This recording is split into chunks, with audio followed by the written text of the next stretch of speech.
함께 예배하며 말씀 속에서 만나며 감사합니다. 오늘 본문의 말씀을 가지고 지난주에 이어서 새로운 변화에 유연하게, 예기치 못한 변수에 의연하게 라는 제목으로 말씀을 나누겠습니다. 우린 지난 시간에 새로운 변화에 유연해야 된다라는 말씀을 드렸습니다. 오늘 13절을 보시게 되면 바울이 1차 전도 여행을 시작하게 되는데, 그 여정의 13절 보시게 되면 그 팀 안에 새로운 변화가 있는 것을 우리가 보게 되죠. 그것은 이제껏 바나바가 선교의 팀장이었다가 바울로 선교 팀장이 그 역할이 바뀐 겁니다. 보통은 이런 중요한 전환점에 우리의 인간의 죄성과 또 어떤 안타까움 때문에 우리 속상한 일들이 일어나는 것들을 보게 됩니다. 여러 갈등의 일들이 들려오죠. 그런데 이런 중요한 전환점 속에서도 갈등 없이 안정적으로 사역이 이어져 가고 있는 이 모습을 보면서 우리 지난 시간에 어떤 이유가 이 일들을 가능케 했을까를 생각해 봤습니다. 무엇보다도 그 당사자였던 바나바가 그 상황을 받아들일 때 어떠했느냐라는 것이죠. 선교팀장에서 팀원으로 간다는 것, 특별히 여러분 13장에 보게 되면 분명히 바나바가 거기 있거든요. 그런데 바나바 이름은 한 번도 언급되지 않고 뭐라고 나와 있죠? 바울과 동행하는 사람들. 그 동행하는 사람들이란 팀원 안에 이미 들어가 있는데 바나바 이름은 나오지 않습니다. 자신의 이름이 언급되지 않은 팀장에서 팀원으로 간 자리를 오늘 바나바는 어떤 상실의 개념이 아니라 역할의 바뀜으로 성숙하게 받아들였다는 것을 알아봤죠. 그럴 수 있었던 두 가지 이유가 있었습니다. 키워드 두 가지 기억나십니까? 하나는 그 중심이 하나님 자녀됨이 있었고, 또 여백이 있었다는 거죠. 중심이 하나님 자녀됨이 있었다는 것은 어떤 역할과 성과를 통해 자신을 말하려고 하지 않았다는 겁니다. 하늘 아래 어떤 인생도 자기를 드러내고 인정받기 원치 않는 사람은 없을 겁니다. 정도의 차이가 있지. 경향적으로 제가 뭘요 이럴 수 있지만 그것마저도 사실은 그런 말을 듣고 싶을 때가 있는 거죠. 우리 모두가 그렇습니다. 예외가 없죠.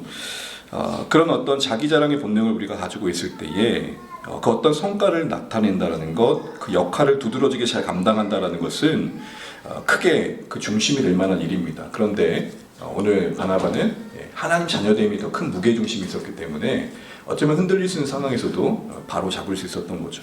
여백이 있었다는 건 뭐였죠? 자기 계획으로만 가득 찬 인생이 아니라 하나님 어떻게든 쓰임받으면 저는 감사합니다. 저를 원하신 대로 써주십시오라는 하나님께 자유를 드리는 거죠. 여러분이 만약에 회사 내에서 팀장이다, 어떤 운영을 해야 하는 운영장이 있을 때 어떤 사람이 여러분이 편할 때 조금 이렇게 쓰임받기 편하신 분인 것 같아요. 어떤 이렇게 해주십시오라는 제안도 받을 수 있겠지만, 저는 어떻게 쓰임받아도 상관없으니까 회사에 필요한 대로 써주십시오, 이 팀에 유익한 대로 써주십시오 하는 뭔가 여백 있는 사람들보다 낫지 않습니까?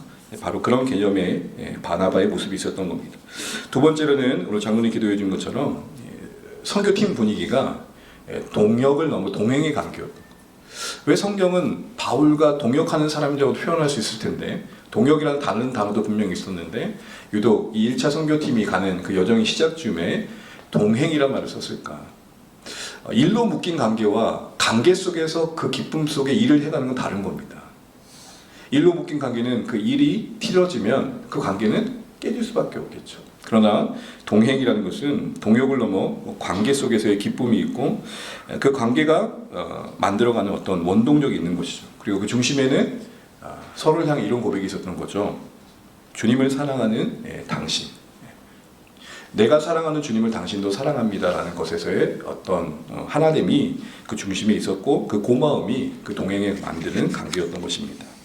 자, 그런 어떤 새로운 변화에 이렇게 그런 요소들을 유연하게 변화를 맞이하면서 1차 전도여행이 진행되는 중에 오늘 또 새로운 또 예기치 않은 변수가 본문에 기록되는 걸 보게 됩니다. 그건 다른 것이 아니라 요한, 히브리 이름으로는 요한이고 유대인 이름으로는 요한이고 로마식 이름은 마가라는, 요한이라는 마가가 오늘 함께 있다가 밤빌리아라는 버가에 도착해가지고 떠나게 되는 그런 상황이 기록되어 있습니다.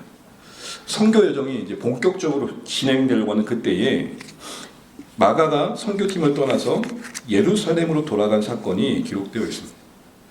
이 일로 인해서 이 요한이라는 마가의 별명이 하나 뭐냐면 신약의 요나다라는 말 들어봤습니다. 여러분 구약 선지자 중에 요나라는 사람 들어봤죠? 예, 요나가 왜 요나입니까? 요놈의 나가 문제인 거죠. 예. 그래서 요나서를 보게 되면 요나를 바꾸시는 하나님의 일하심이 크게 나오거든요. 요나가 뭐가 문제였습니까? 느느웨로 가라. 거기에 내 백성이 있다. 내가 그들을 구원할 것이다. 그런데 요나가 니느웨를 싫어해요. 왜요? 니느웨는 아수르의 수도거든요. 아수르는 이스라엘을 괴롭혔던 민족이거든요. 우리식으로 굳이 비유하자면 한일 관계에 맞먹는 관계. 근데 거기에 가가지고 복음을 하나님의 어떤 회개의 메시지를 전하라고 하니 기꺼이 갈 수 있었겠습니까? 저항하죠. 그래서 니느웨의 정반대편인 방향으로 가다가 풍랑을 만나게 되고 고기 뱃속에 들어갔다가 3일 만에 나온 그 선지자입니다. 그런 어떤 모습이, 도망간 모습이, 사역의 자리에서 이탈한 모습이 요나였고, 그런 요나를 오늘 본문에 요한이 닮았다 해서 신약의 요나로 부르기도 하는 겁니다. 그럼 보십시오. 첫 행성지 구브로섬을 지나면서 이제 동행의 분위기 속에서 어느 정도 이제 손발이 맞고 뭔가 기대감을 갖는 팀 분위기, 정말 뭔가 앞으로의 여정이 힘들 건 있겠지만 그래도 해볼만 하겠다라는 의욕이 있었을 그때에 이 요한의 이탈은 어떤 영향력을 끼쳤을까요? 아무도 예상할 수 없었던 갑작스런 이 요한의 돌발적인 행동은 어쩌면 그 팀 내에는 앞으로 가야 될 여정에는 예기치 못했던 변수입니다. 바울과 함께 동행한 이 선교팀 전체에 분명히 없지 않아 부정적인 영향을 끼쳤을 겁니다. 그럼 이제 궁금하죠. 요한은 왜 갔을까요? 본문에 특별한 언급은 없돼 있지만 여러분 이제 성경을 이제 묵상하다 보면 또 요한의 마가 이야기를 앞뒤 살피다 보면은 찾을 수 있는 여러 이야기들이 있는데 단정지을 수 없지만 추정할 수 있는 몇 가지 이유를 보게 되면 일단 가장 중요한 단서는 사도행전 15장 38절에 나옵니다. 우리 사도행전 15장 38절 같이 한번 읽어볼게요. 시작. 밤빌리아에서 가는 것이 옳지 않다 하여. 오늘 이 마가, 이 요한, 이제부터 여러분 제가 마가라고 편하게 이야기를 하겠습니다. 마가가 이 팀에서 떠난 이 일은 뒤에 두 번째 선교 여행을 갈 때 충돌의 이유가 됩니다. 누구와 누구야고요? 바나바와 바울이에요. 바나바는 여전히 마가에게 기회를 주고 같이 가자는 입장이었고 바울은 원칙론적으로 갈 수 없다. 똑같은 일이 반복됐을 때 우리의 선교팀에 끼칠 영향이 크다. 이렇게 판단한 거죠. 이 일 들고 갈등이 됩니다. 뒤에도 보겠지만 나중에도 보겠지만 결국에는 그것이 다른 방향으로 선교가 펼쳐져 가는 기회가 있었던 건 있었습니다. 그러나 오늘 그 가정 속에 바울이 요한의 마가에 대해서 뭐라고 얘기를 합니까? 함께 일하러 가지 아니한 자, 가지 못한 자가 아니에요. 여러분 안 하는 것과 못하는 게 같아요, 틀려요? 저 그거 못하겠는데와 그거 안 하려면 틀린 거죠. 못한다는 건 뭐예요? 그런 만한 이유가 있는 겁니다. 안 한다는 건 뭐예요? 부득이한 사정이라기보다는 그 어려운 형편과 뭔가 그 선교의 현장을 피하려고 하는 어떤 이기적인 선택이 깔려 있는 거죠. 바울이 이런 표현을 썼다는 것은 분명 납득하기 어려운 어떤 이유가 마가의 이 떠남에 있었던 겁니다. 또 여러 가지 이야기 중에 하나는 향수병이라는 생각도 합니다. 여러분 오늘 본문을 보시게 되면 선교지를 지금 안디옥에서 출발해가지고 오는 내내 많은 시간이 흘렀을 겁니다. 그런데 돌아가는 곳이 출발했던 안디옥이 아니라 어디로 갔다 그러고 있습니까? 네. 어디로 갔다 그러죠? 예루살렘. 여러분 마가의 집은 어디죠?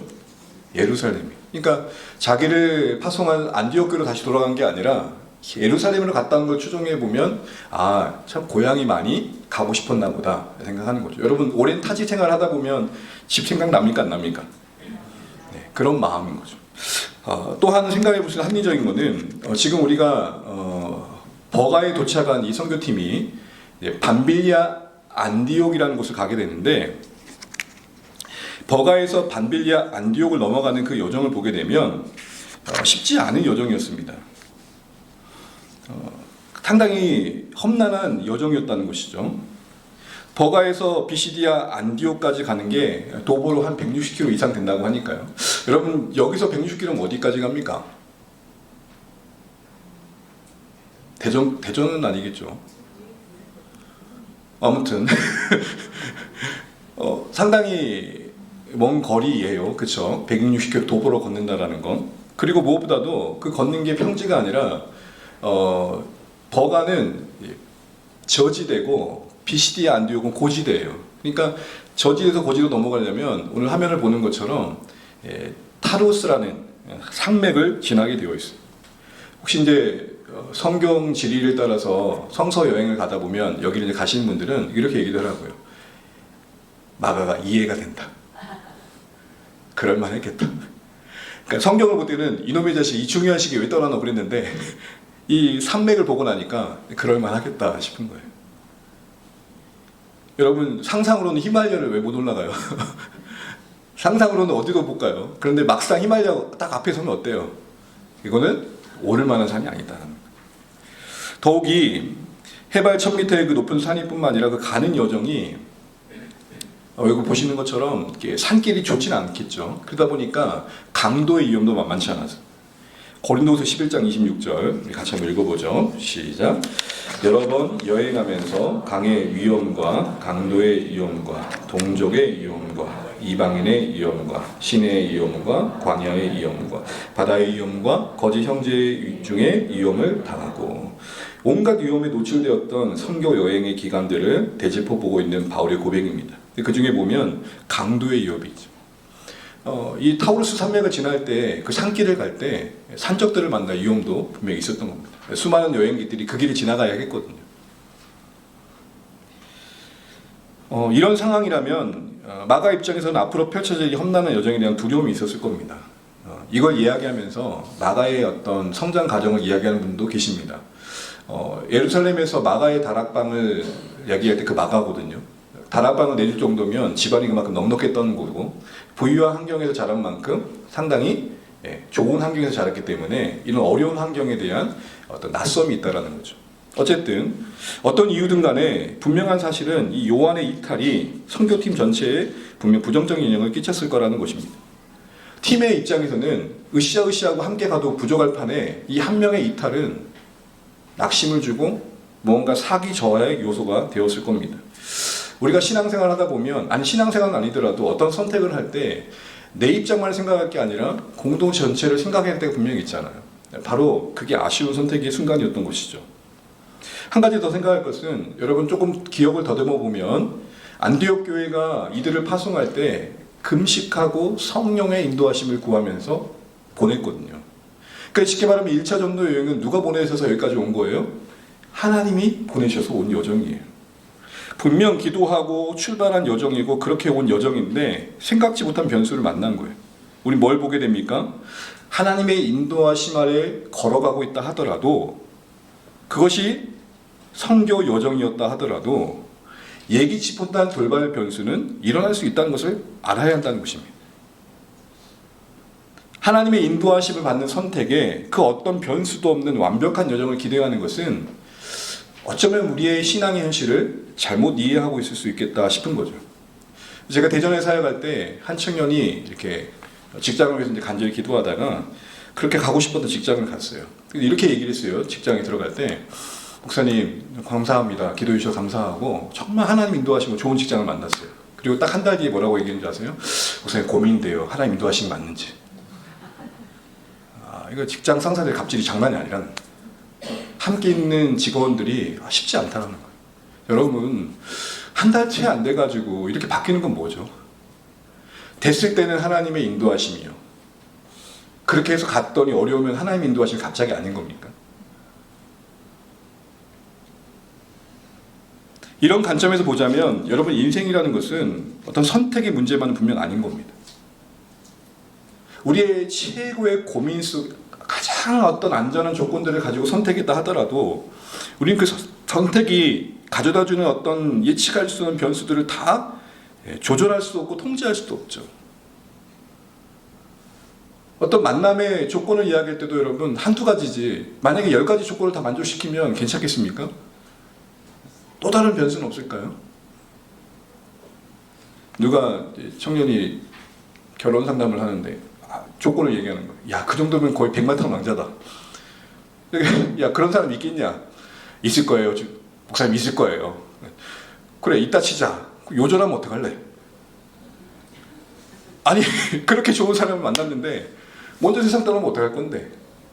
우리는 예측할 수 없는 모든 변수들을 조건화해서 아무리 탁월하게 준비한다 하더라도 여러분 마치 모래를 손 위에 얹으면 가물이 붙들고 있어도 새요 안 새요? 새잖아요. 그게 인생이고 시간 아닙니까? 그러면서 본다면 오늘 바울이 이 시점에 이런 후회를 할 수 있었을 거예요. 아, 그때 요한을 내가 그때 볼 때 아니었는데 같이 안 갔어야 되는데. 과거를 회개해가지고 그 선택을 후회한다 한들 현실의 이 문제를 다른 문제로 바꿀 수 있었겠을까요? 정신과 의사분의 글을 읽다가 좀 인상이 깊었습니다. 여러 상담을 받을 거 아닙니까? 여러 상담을 받는데 가장 많이 듣는 질문 중에 하나가 이거래요. 선생님, 제가 다른 행동을, 다른 선택을 했다면 지금 훨씬 더 괜찮지 않았을까요? 라는 거예요. 이 말은 즉슨 뭐예요? 지금 그 어떤 선택을 해서 지금 내가 너무 힘들다라는 거 아닙니까? 여러분 어떻게 생각하세요? 만약에 여러분이 상담하는 의사라면 여기 뭐라고 답하셨겠습니까? 그때 그 선택을 하지 않았더라면 더 나았을까? 이런 질문에 여러분 뭐라고 답하실까요? 이분이 이렇게 얘기했답니다. 만약 그때 그 다른 사람을 선택했다면, 다른 직업을 선택했다면, 다른 환경을 선택했더라면 아마 당신은 지금 다른 인생을 살 것입니다. 분명합니다. 그러나 아무 문제 없이 행복하게 살고 있을 거란 보장은 없을 것 같아요. 이렇게 얘기했다. 맞는 거 아닙니까? A, B, C가 있다면 그 중에 A가 최고라 하더라도 A 안에도 고통이 있고 아픔이 있고 예측할 수 없는 변수가 있는 것이죠. 그러면서 말을 이어갑니다. 경험으로 보면 유사한 상황에서 다른 선택을 했던 사람들도 또 다른 문제를 안고 자기를 찾아오더라는 것입니다. 그러고 보면 여러분, 인생이라는 건, 아니 신앙이라는 것은 선택만의 문제가 아니라 오히려 그 선택을 믿음으로 한 가정 속에 그 마주하는 현실을 어떻게 수용하고 있냐의 문제인 거죠. 그 믿음으로 그것을 받아들이는 것이 문제인 것이고, 믿는다는 것은 그 수용력을 키우는 것이죠.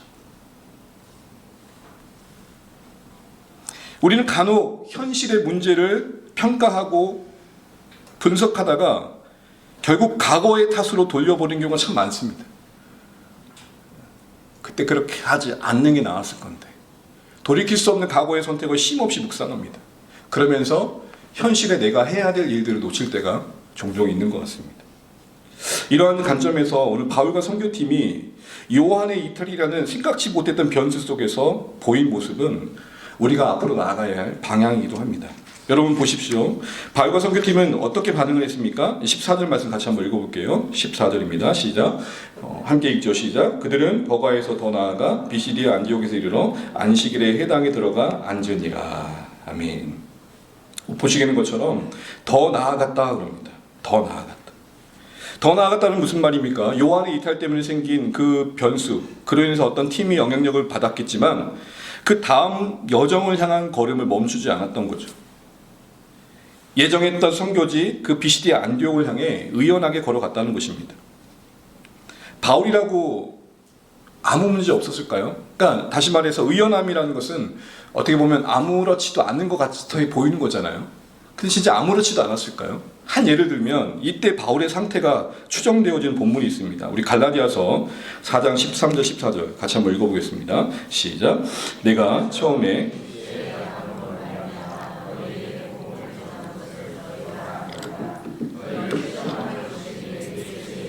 이것을 너희가 업신여기도 아니하며 버리지도 아니하고.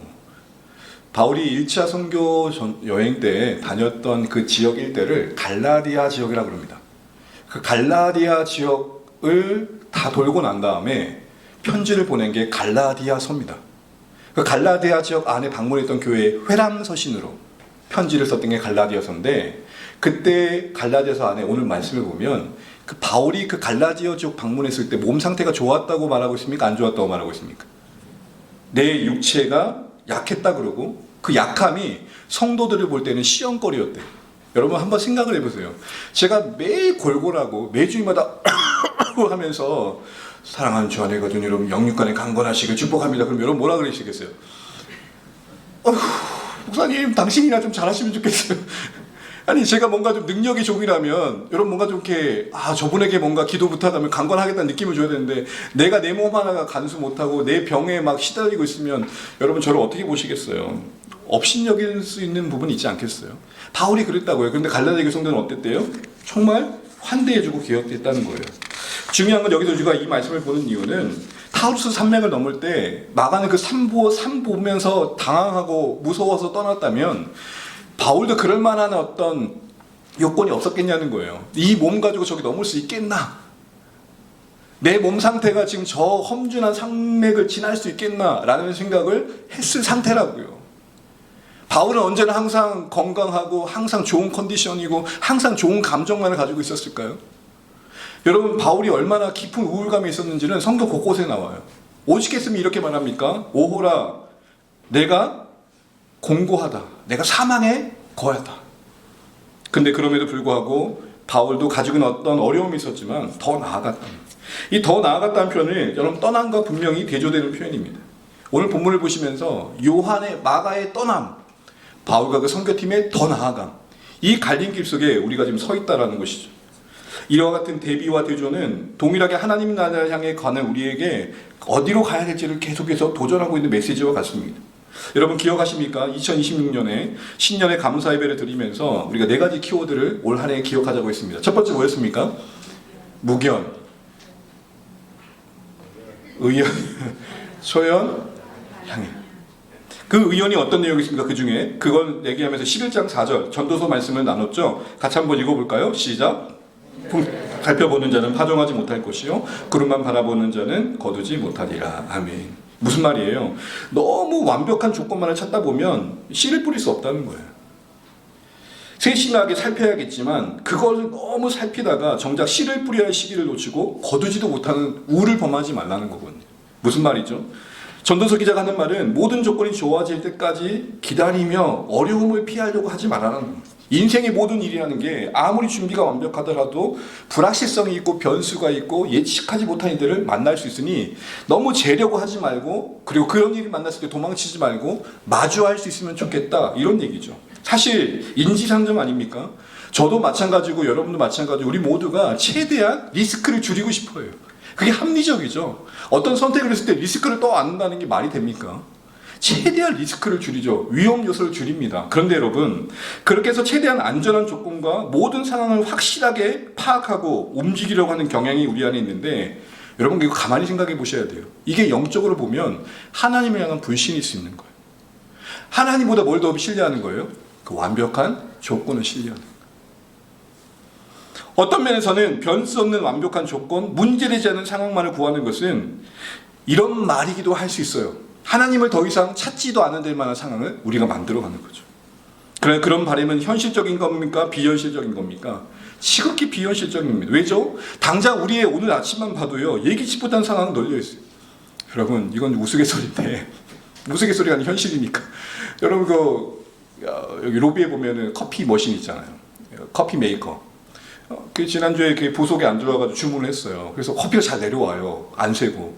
기대하는 마음으로 여러분에게 좀 잘 섬기려고 깨끗이 시킨다고 씻다가 깨부렸네?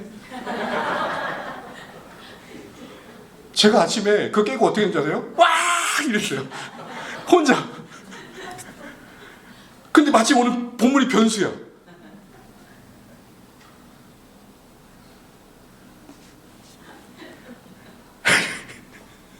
사람 전에 간 여러분, 이런 일들이 일어나는 게 현실이에요. 그러면 어떻게 하는 게 지혜일까요? 통제할 수 없는 인생, 신앙의 여정에서 우리의 실제적인 지혜는 뭘까요?